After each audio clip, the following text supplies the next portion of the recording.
I'd like to start out with some thank yous. First off, family and friends that are here.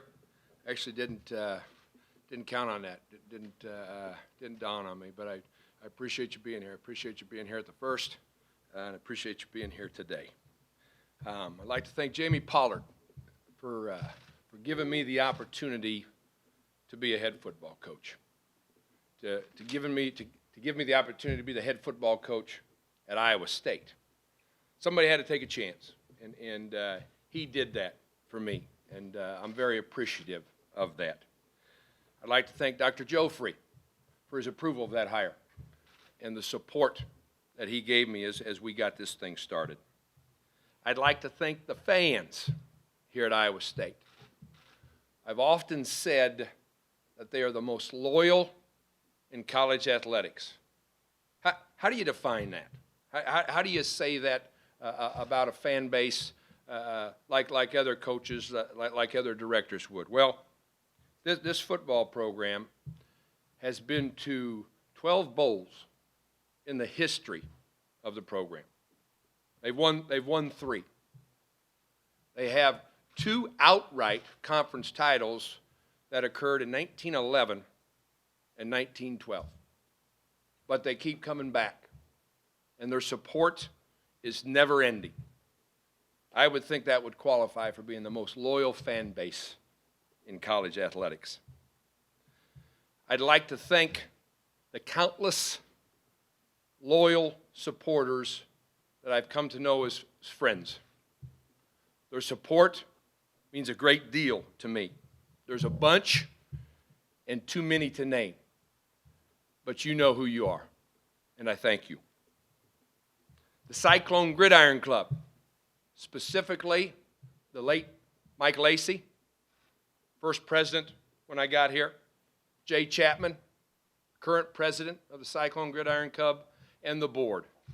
Their dedication to this program has been just phenomenal, and their support of our kids and our mission has been overwhelming.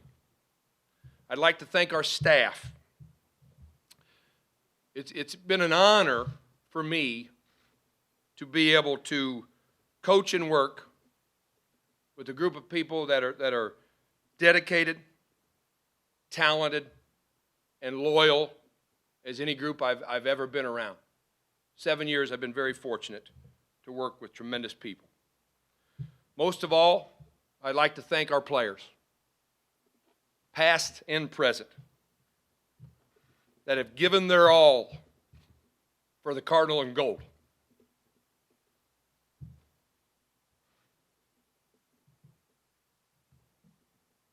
I trust that I've made a small impact on you, because I promise you, you've made a large impact on Vicki and I. We're proud of our accomplishments. I'd like to highlight some of them, starting academically. In this past year, we have 51 Cyclone Scholar athletes. Those are football players maintaining a GPA of 3.0 or higher.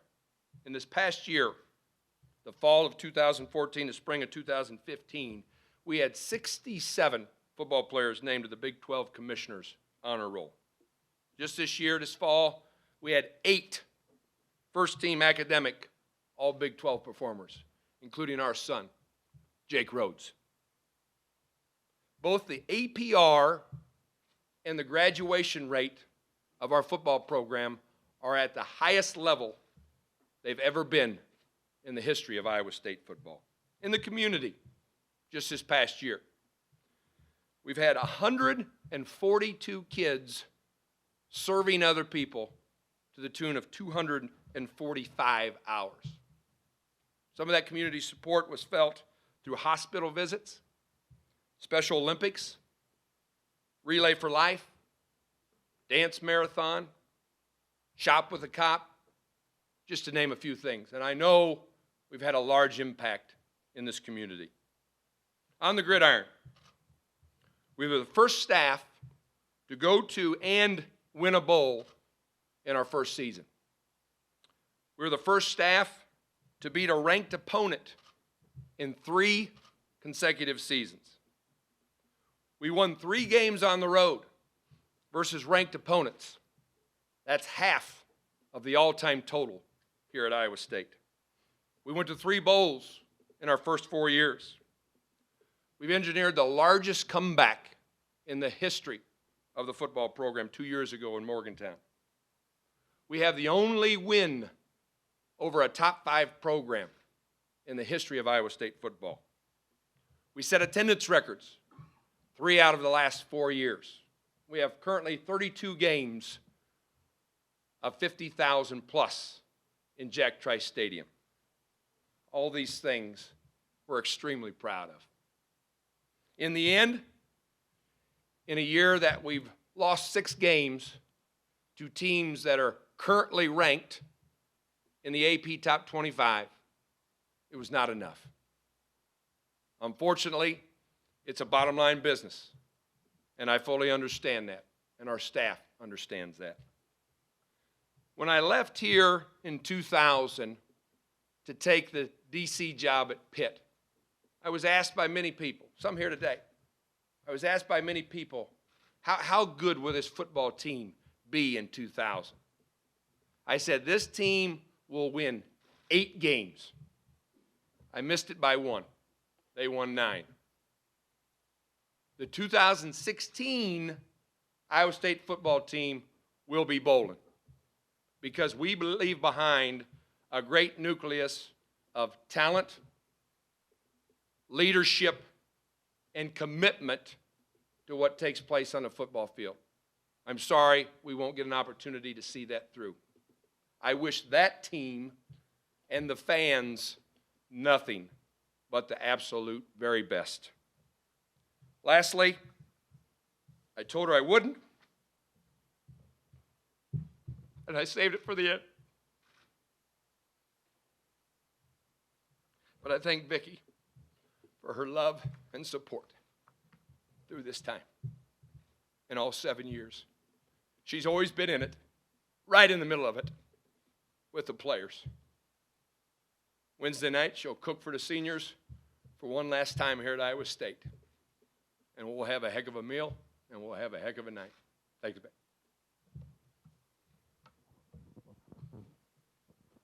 Thank you, Paul, for that.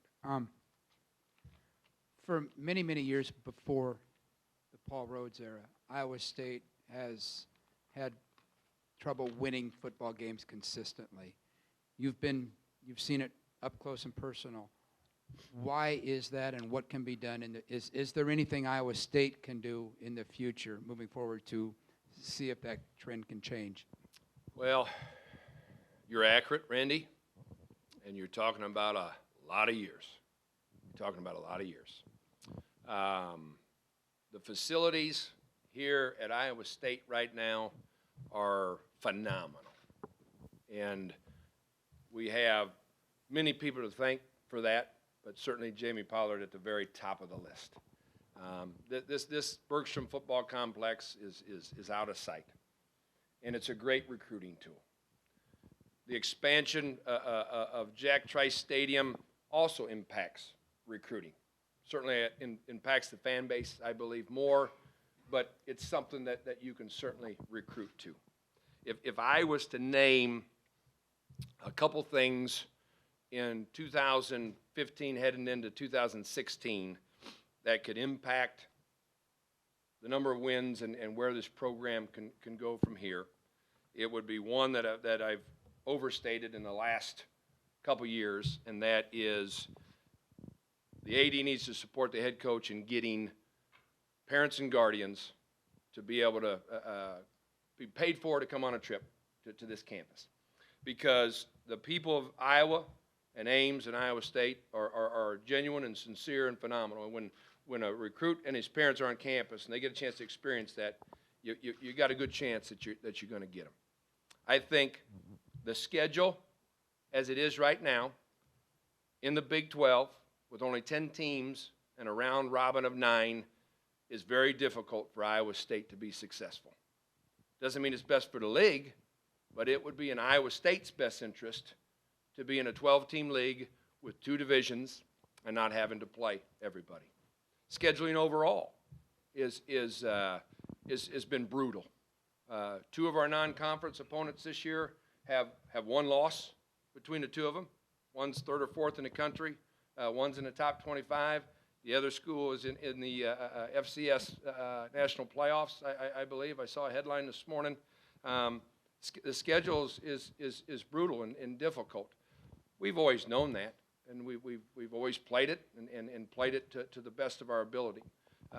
Those would be some things that would need to change for Iowa State to have a better chance.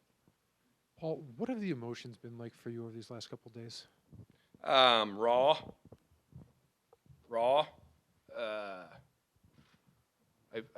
I can't contain them, and I've never tried to hide them. Whether it's joy or anger or frustration or whatever that is. That's who I am. And I make no apologies for that. Talking to the football team in here yesterday at 12 o'clock was most difficult for me.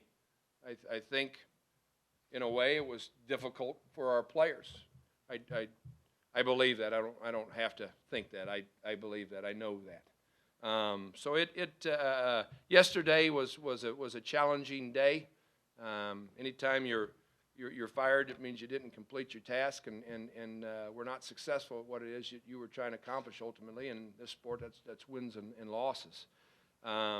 Today we got up and we went back to work and started out with a great team meeting and a great practice, and proud of how the kids came to work today. Paul, what's next for you? What would you like to do after this? Go to lunch. I have no idea. I have no idea. We're going to coach our tails off this week. We're going to go to Morgantown and try to get these seniors a victory to end their careers as Iowa State Cyclones. Sunday, we'll work to take care of the staff and some things that they need to know about their future. And then my primary mission, the days to come after that, will help all those men and ladies get jobs. That will be my tireless pursuit in the month of December. I know in the teleconference you were talking about the players, but how do you individually approach this, knowing it's going to be the last game? Do you try to soak up certain things, or what's kind of your mindset moving forward? No, I'm a ball coach, so I'm going to keep coaching. I relish the relationships I have with our players. I'll probably keep an eye on a couple players this week.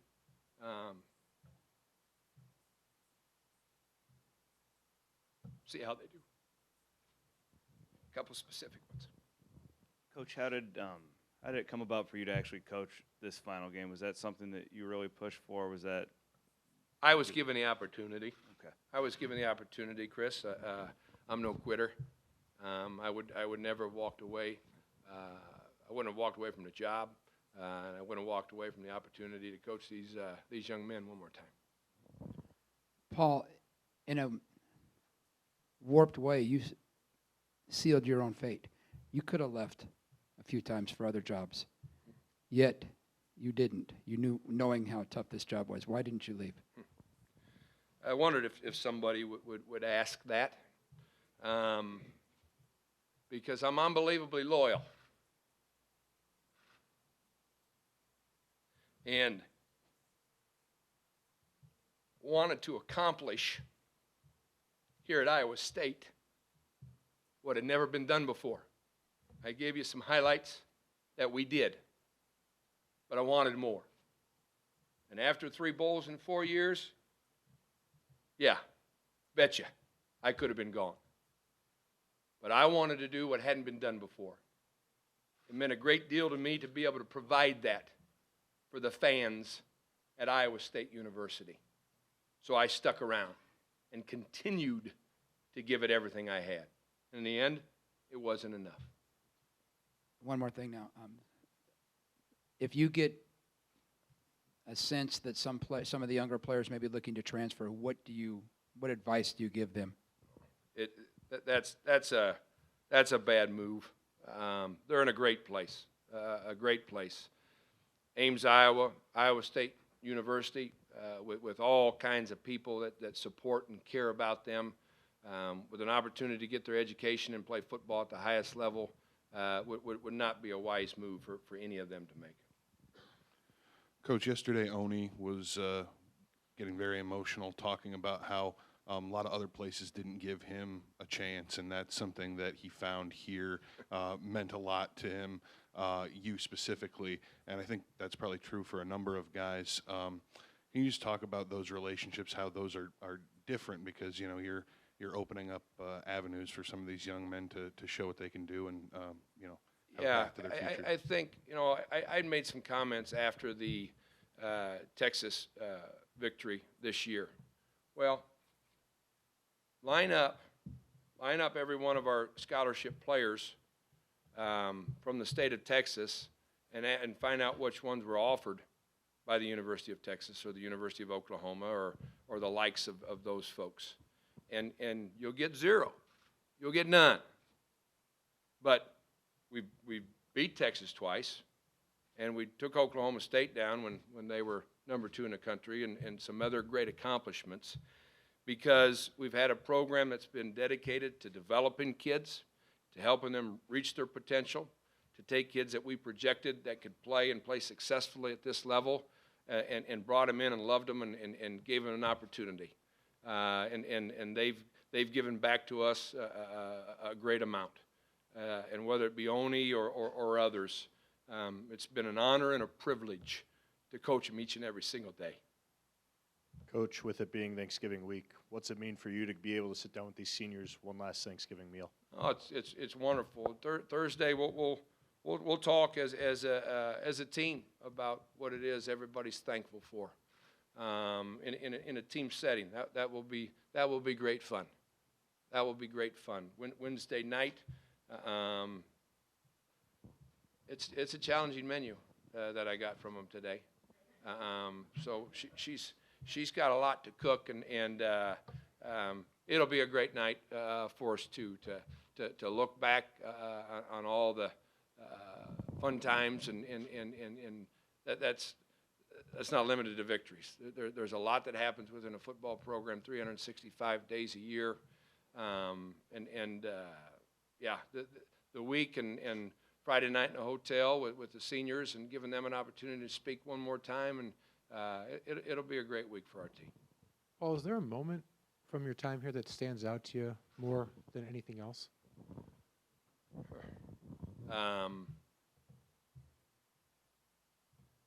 My opening press conference, first team meeting today, the opening press conference, just absolute joy and emotion. Family members that are here and friends that were there that day in waves was special. I think the first team meeting in Hunziker,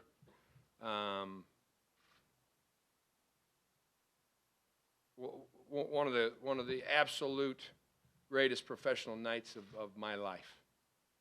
I'd aspired to be a head football coach for a long time, and to hold that very first team meeting was just sensational. I've got the note card and the notes that went along with the preparation of it in a manila folder, and I cherish it. Yesterday's team meeting card went in the same folder. Not as fun, but just as emotional. This is another kind of setting that closes a chapter on the 7 years of our life. Paul, I see Wally sitting back there, and there may be more, but I just see Wally right now. At least he was. What's he meant to you? He's a rock.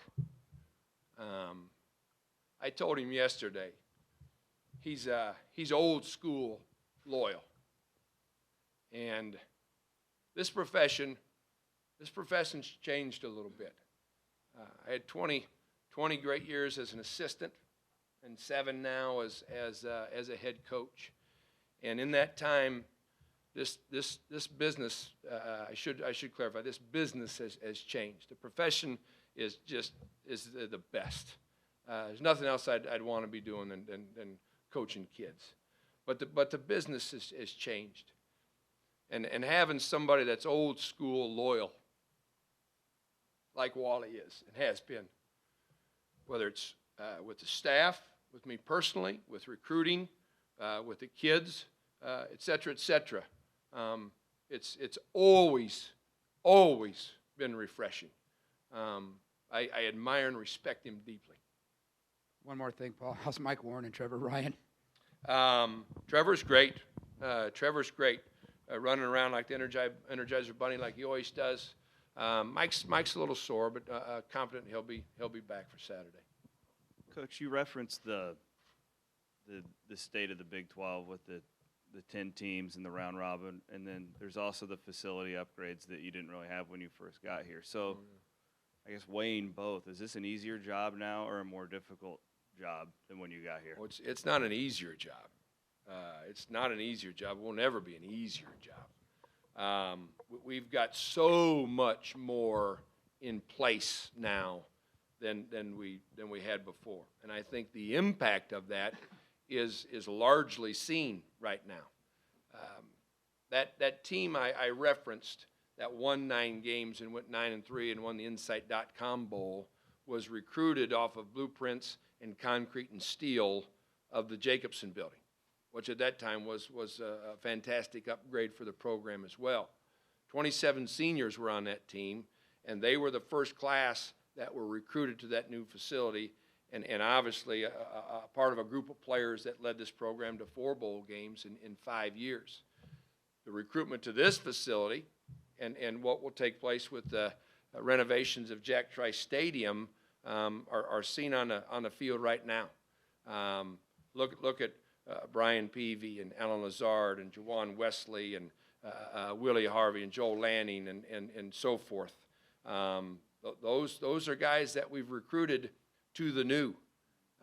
Those are guys that are just starting to mature and develop and get things and understand that. I don't doubt that you can see that in how we've been trending in our last 4 games and how we've played on the field as those younger players have started to develop. So, yeah, does the next guy, because it's all in place, have an opportunity? Sure it does. But it doesn't make it an easier job. But when you weigh it with because the Big 12 was different when you first got here, I guess the question as far as when you weigh that all together, how much more difficult is it because of that? I still don't know if I understand. Well, when you got here, you had the 2 divisions. You had Oh. you were referencing earlier. Oh, yeah. We had an opportunity to finish this year with 4 Big 12 victories, which I told you would be the second most since 2005. Well, the 2005 team didn't play Texas, Oklahoma, or Texas Tech. We get them all. Everybody in this league that has some people up for the national playoff consideration and ranked in the top 25, and who knows where West Virginia could slip into it before it's all said and done as well. So no, it's much harder from where it was in 2009. This gives you a chance, but it doesn't decrease the intensity and the difficulty of the job. Olin, what thing or things do you take the most pride in for the way you conducted yourself in this job for the past 7 years? Well, my personal, you're talking about? I don't like to talk about myself, Rob. I think I've been full of class, done things the right way, represented the university and the people I work for, represented my family. I'm sure there are lots of bad words spoken about me out there in various fashions, water cooler rooms and all that. But other than losing football games, I didn't give them very many. Coach, what kind of man do you think Iowa State needs to hire? What kind of coach would you like to see succeed you here? Who's going to have success? What kind of man is suited for that? I wish him nothing but success. Wish him nothing but success. They haven't asked me, and they won't. That's up to them to decide. How much of a role do you play still recruiting this class? I mean, do you cut off all communication as of this weekend, or do you kind of work maybe with the new coach on suggesting that he keep these guys, or how much of a role do you play? That will be a decision made by the university administration.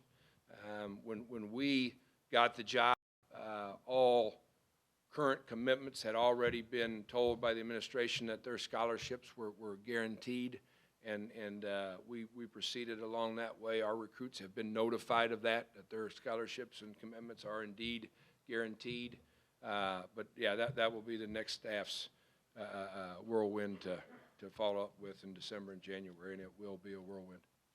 Coach, your community outreach, you helped start Kid Captain with Jamie's son and reaching out with the Alzheimer's Association as well. What are you gonna remember most, I guess, about the community here and the people that you helped impact?